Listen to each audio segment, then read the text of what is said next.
That tap-tap under the hood is a $7,000 countdown. The seller calls it a cold start quirk. It is not. One Iron Block 6.0 never had that hardware, and it runs past 300,000 miles. Start with the engine that never gets the headline.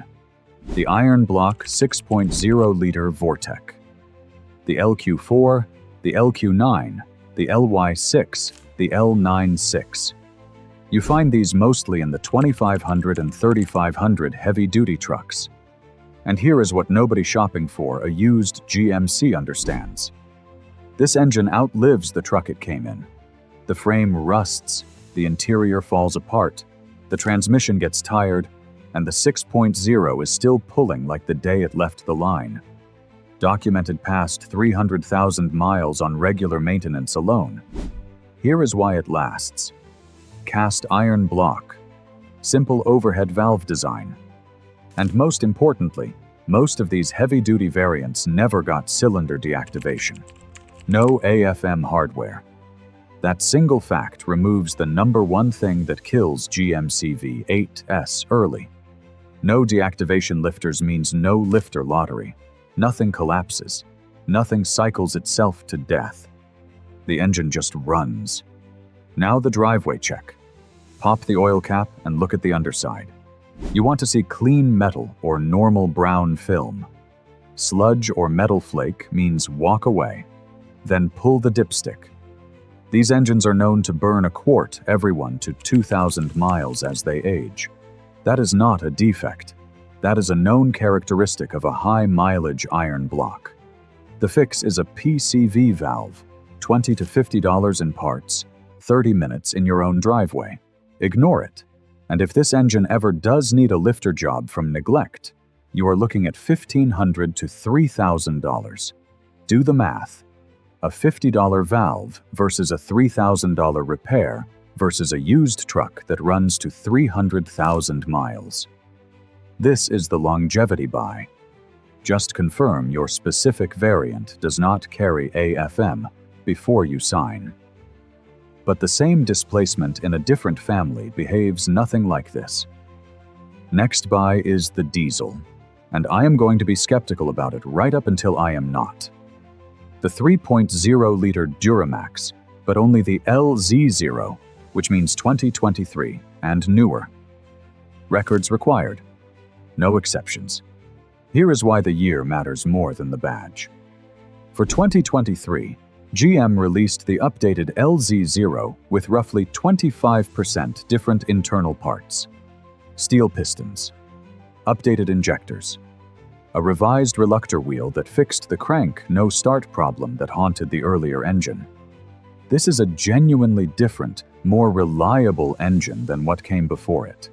Here is the catch, and it is a good one. That 200,000-mile oil pump belt everyone brags about sits at the back of the engine, and GM protocol calls for removing the transmission to reach it. So the maintenance is efficient right up until the day it costs you a transmission removal to service a belt. Budget for that. A high-pressure fuel pump on this family runs $1,500 to $3,000. So confirm the ECM software updates were done, get the service records, and expect a slightly rough cold idle that smooths out. That is commonly reported and normal. Strong buy if you accept diesel service costs. One small displacement option looks efficient on paper, but carries a very different long-term risk, and we will get there. If you are hunting clean engines before you buy, subscribe. That is exactly what this channel covers. Third buy is short and simple because you already understand the framework. You want a mainstream half-ton V8, and you can still have one. 2017 and 2018 5.3-liter trucks tend to be more settled, and the 2025 6.2-liter is excluded from the recall we are about to discuss, which makes it a clean buy. The risk on both is the deactivation lifter, and on the 6.2, the rod and crank window. Both are avoidable by picking the right year, and verifying the build. Cold start? Listen for a tick. Scan for misfire codes. Check the build sticker on the 6.2. Buyable with documentation and the recall verified. Now the 3 families that quietly kill trucks early. The biggest one first, and this should make you angry. The L876.2 liter in the recall window. This is the loaded Denali, the Yukon, the truck people stretch their budget to own. Recall 25V274 affects roughly 597,630 vehicles built across the 2021 through 2024 model years. That includes the Silverado 1500, the Sierra 1500, the Escalade, the Suburban, the Tahoe, the Yukon, and the Yukon XL. Here is the mechanism, and it is nasty. 2 supplier-level defects. First, contaminants in the oil passages that damage the rod bearings. Second, an out-of-spec or incorrectly finished crankshaft.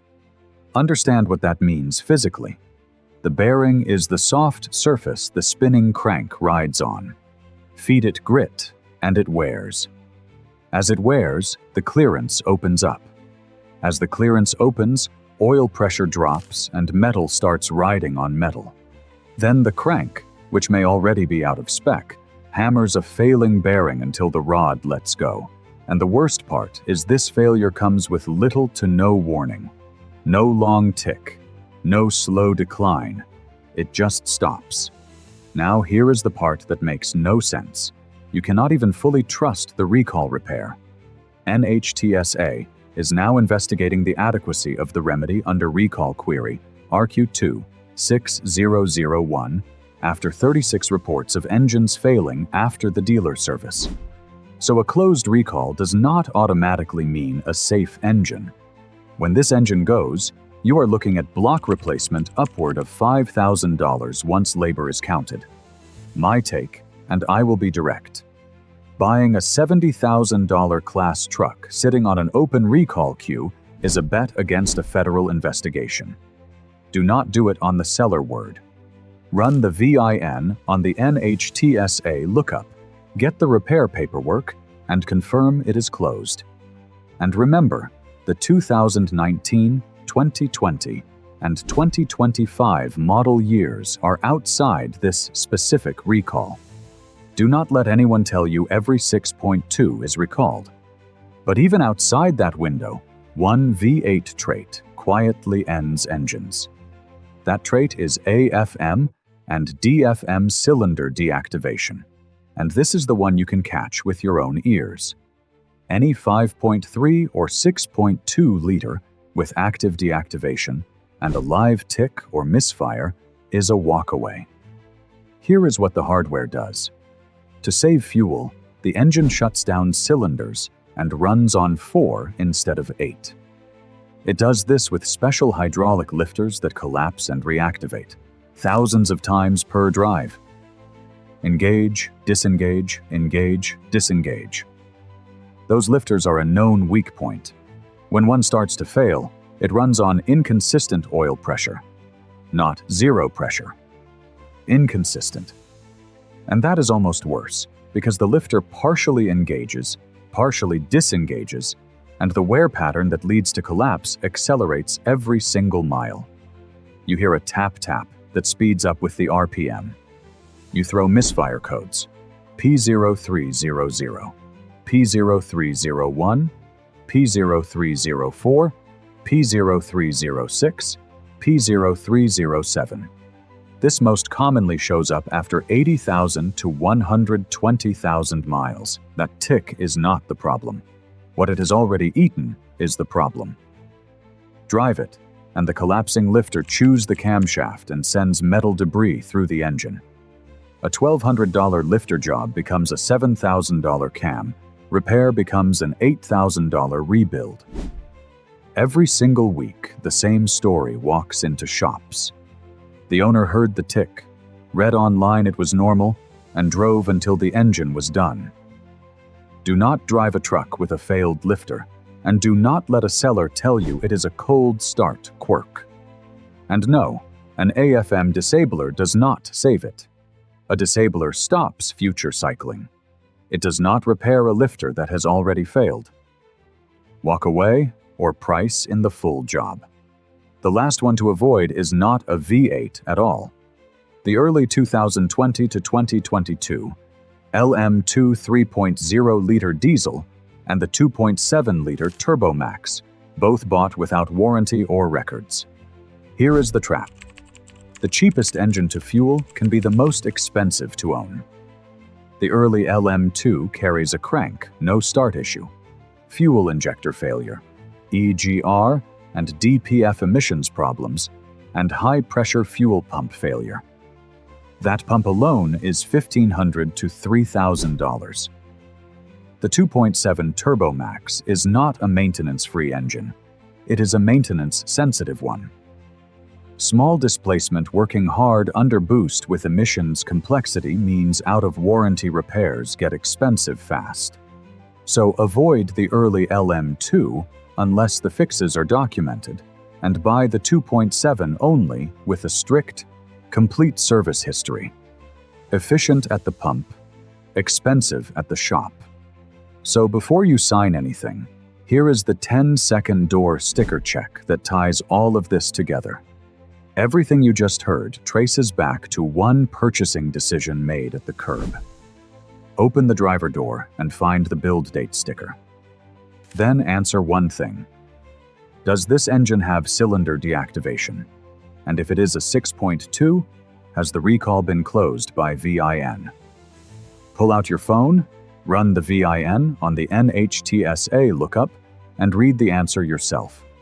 If it has no deactivation hardware, or it is a verified clean build with paperwork, keep looking at it. If it has an active tick or an open recall, walk. Remember the iron block 6.0, the one that outlives the truck. That is what a healthy engine sounds like at the door. Silence. No tap-tap. No open recall. Just an engine that runs. The right family reaches 300,000 miles. The wrong one outlives your warranty by about a month. You are not buying miles. You are buying which engine family you inherited. Tell me which engine is in the GMC you are looking at, and I will flag exactly what to check.